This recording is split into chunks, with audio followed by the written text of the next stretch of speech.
Dave McCormick, who ran for Senate last year and lost in the primary, is once again getting into the race, only this time to run against Senator Bob Casey. Today, he spoke with our Philip Ward in his first interview with a Pennsylvania media outlet since announcing he is running. Good evening, Philip.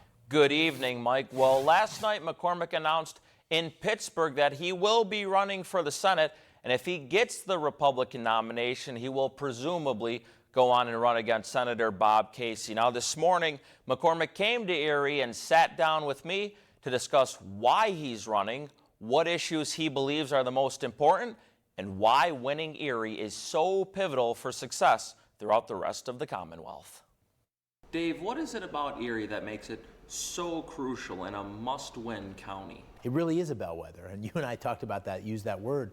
But what that means is that what's happening here, the issues on people's minds, what they think about the future of the country, is a good indicator of not only how the Commonwealth of Pennsylvania is feeling, but how the country's feeling. I think Erie represents this the most, but it's across our Commonwealth, is people first and foremost want leadership.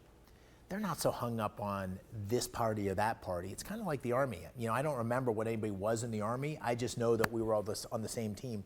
People want leadership. The economic policies in particular are concerning, because essentially what's happened is under the leadership of Joe Biden, prices have gone up by 20%. Wages have not gone up by 20%. Real wages have gone down. So the buying power of people is way down.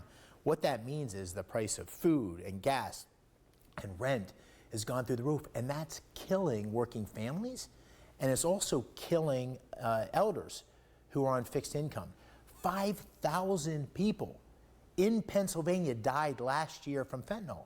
I mean, it's of epic proportion. When you think about our 20 years in Iraq and Afghanistan, we had less than 5,000 casualties, 5,000 Pennsylvanians alone. And that's a direct consequence of the borders being open. The cartels push those drug carriers across the border, and that fentanyl makes its way to Pennsylvania within 24 to 48 hours. It's cut into all sorts of other drugs, and it is a crisis. And it's gutting these communities, and we need to deal with it. At the end of the day, this is a race between a Pennsylvania success story and a career politician, a rubber stamp for the failed policies of Joe Biden. And Mike, we called and emailed Senator Bob Casey's office today asking for an on-camera interview, and they provided us with this statement on behalf of the campaign. It reads, in part, quote, "Bob Casey has spent his career fighting for Pennsylvanians who work for a living, while McCormick has shown he will do and say anything to benefit himself and his wealthy Wall Street friends." You can read the whole statement online on our website at erienewsnow.com. Live in the studio, Philip Ward, Erie News Now.